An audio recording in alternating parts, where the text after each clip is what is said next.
Hey everybody, today in Central Florida news, every single indicator that has been blowing up for several months straight has suddenly hit a downturn. For the first time, 5 months, Orlando marketplace is showing signs that its head full of steam is coming to an end. Or is it? Today we're going to talk about it.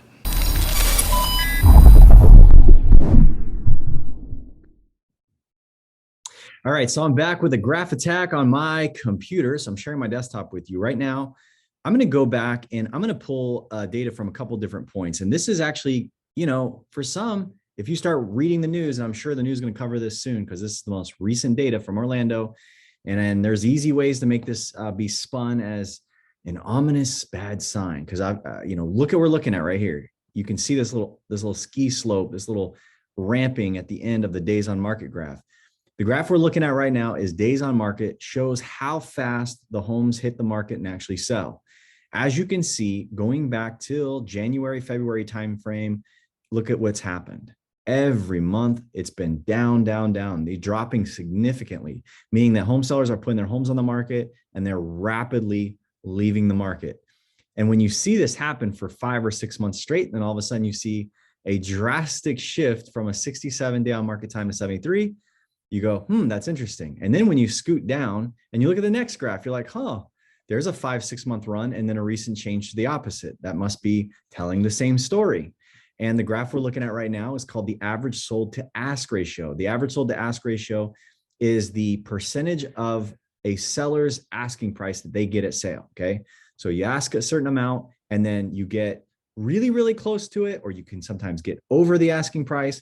In certain areas, we've seen, in this particular percentage, you've seen this climbing, right? So it hovered at 97%. Really, historically, Orlando stays around 97%, and it climbed all the way, pushing 100% here back in June. It almost hit 100% even for all the Orlando metro area, all the data that we have. Now, notice what's happening. It flatlined before it started to fall again, okay? So, oh no, now it's taking a little, the asking price the seller gets, they're not getting so much versus what they're asking. This must be a sign because obviously it's taking longer to sell. So if it's taking longer to sell, then the seller is really ready to sell. They're noticing the change in the winds. And so maybe they're giving a little bit more of their asking price away to the buyer. The buyer gets a little bit better deal. However, I mean, most people argue 99% of an asking price, 99.4% is still not really a negotiation in favor of buyer. Okay. Units sold, you can see really nothing's changed there. Units sold is actually very tight, right? So we're still very, very low. Like thinking to yourselves, like, well, if we have less sales than 5 or 6 months ago, why is it, it should be tighter. It should be higher, low. It should take less time to sell a house.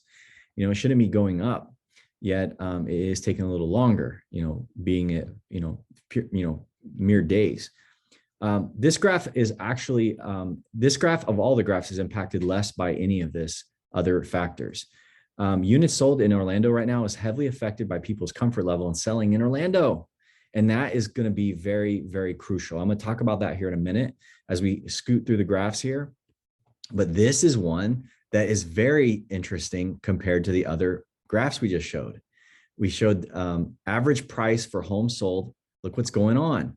You had our average price for homes sold has been sliding. I'm gonna move my head out of the way and see if I can adjust this graph. I'm gonna go back to 2 years on this one. So check this out. So we're gonna go average price point in Orlando, which by the way, look at, this is a 2-year span now for days on market. You see how steep that was? At no point in 2 years did we ever see this kind of a drop. And I'll tell you, the last time we saw anything like it was 2018. 2018 was the most similar year to the one we're having in 2021 with all this high pace friction, which you can't see 2018 on these graphs because this is on a 2-year span. This is 2020 and this year. But check out average price. This is what I want to show you. Look at average price for 2 years running. 2 years running. It's never done a 3-month pattern of trailing down. Okay. We had back here in May of 2020. Remember what happened April 2020? Everybody shut the world down in a response. We trusted our officials. They shut everything down. And then there was no selling, okay, because everybody was in fear. Now, look at this. This is the first time we've had a trailing downward, you know, in 2 years of span of time where prices change. So let me give you guys some overview of this. Let me give you some context of what I think is going to happen now and going into 2022. Because one of the things that I want you to know about Orlando that I've noticed in years of studying the market data here is that Orlando is very, very much a marketplace that repeats itself.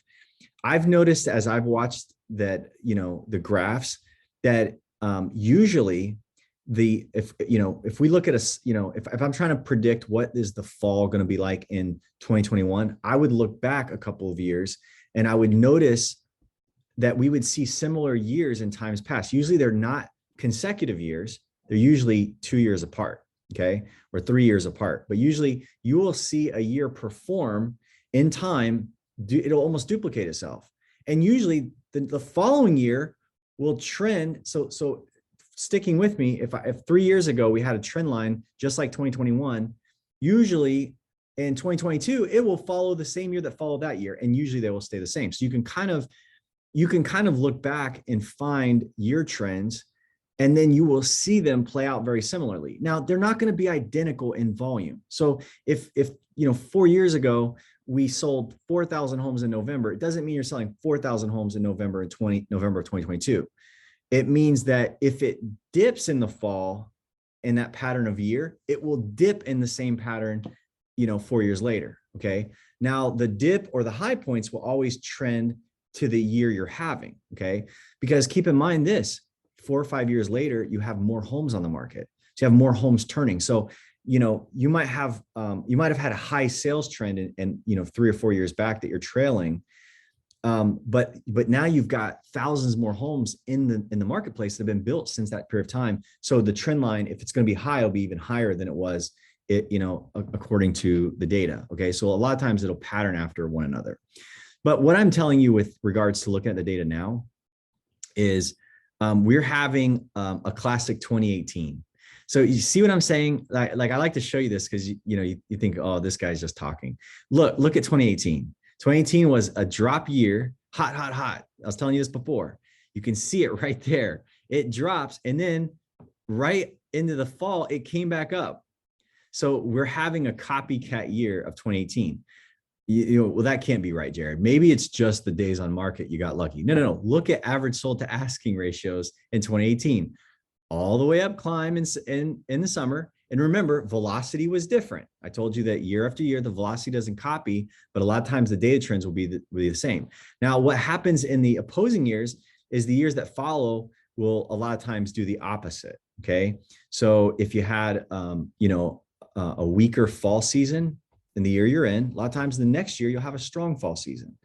So, let me, you kind of see exactly what I'm look at the trend line for 2018 and what we're looking at. This is units sold, strong units sold in 2018, which is why days on market was lower and average sold to asking was lower in 2018, just like it is in 2021.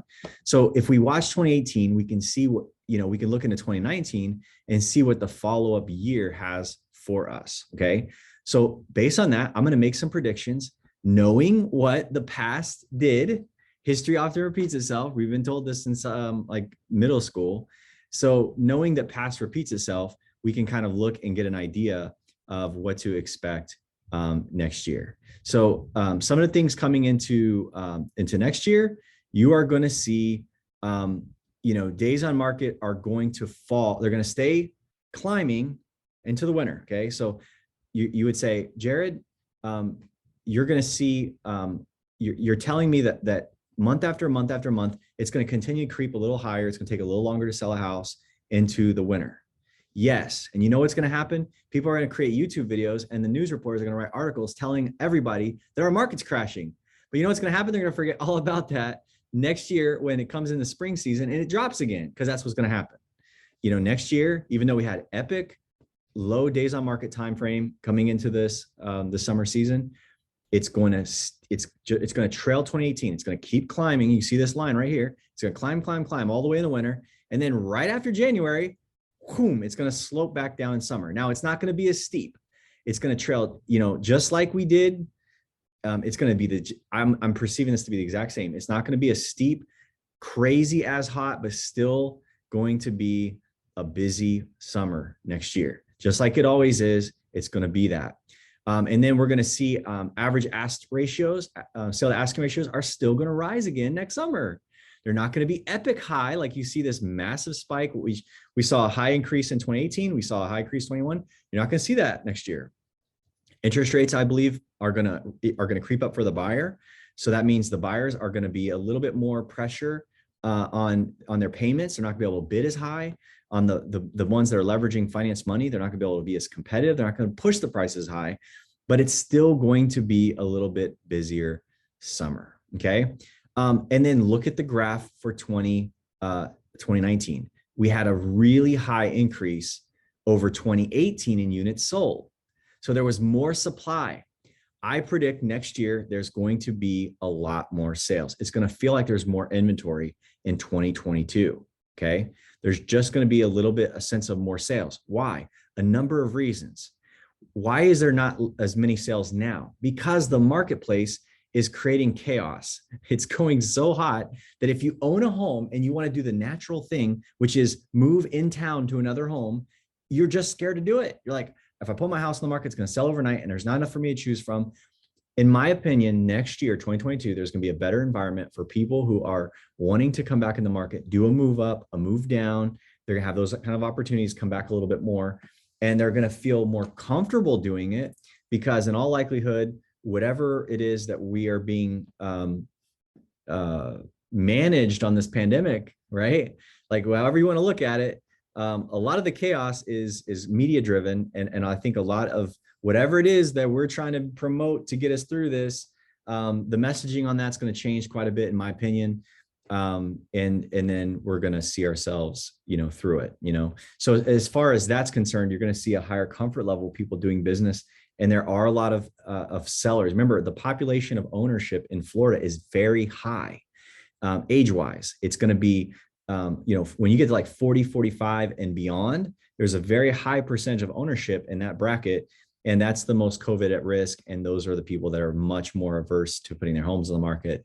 And a lot of that supply, didn't happen. Trades that could have happened didn't happen.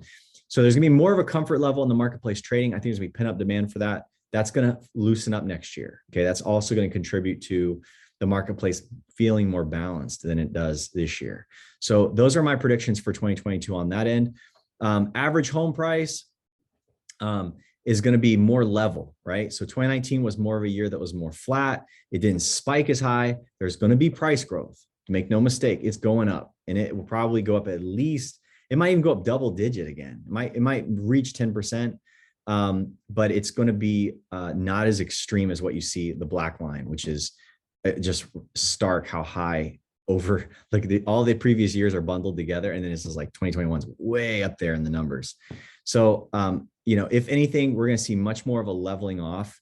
You're going to see a hill, this hill that you see in the middle of 2019 that was grown out of the middle of the market. That's going to grow next year. So you're going to see a rise to the middle of the year. And then, I believe it's going to be much the same. So that's what, in my opinion, years of studying this kind of stuff, this is what I believe you're going to see in 2022. Give me your comments, give me your thoughts, and tell me what you think is going to happen. Also, if you're coming from a different marketplace, tell me what you're seeing in your own market. Love to hear it. And as always, please give this video a thumbs up, subscribe to the channel for more real estate news. Stick with us on this journey, and we'll talk to you all real soon. Thank you so much for watching. Homeowners, are you looking to sell? Sell your house fast. No showings, no spring cleaning. Call for a free no obligation consultation and get your offer today. You set the closing date. Investors, are you looking to set up a profitable Airbnb, vacation home, single or multi-family property? If you want passive income, we offer full end-to-end service for investors. Homebuyers, if you're looking to purchase, we offer a commission rebate back to you at closing when you buy with us. Don't start shopping before you call us first. Up front, we'll match your goals with the market area so you love your new home and only have to move once. Please give this video a like to help us keep pushing out great content. And for everything real estate, hit that subscribe button so that you can follow as we release new content. Thanks again for watching.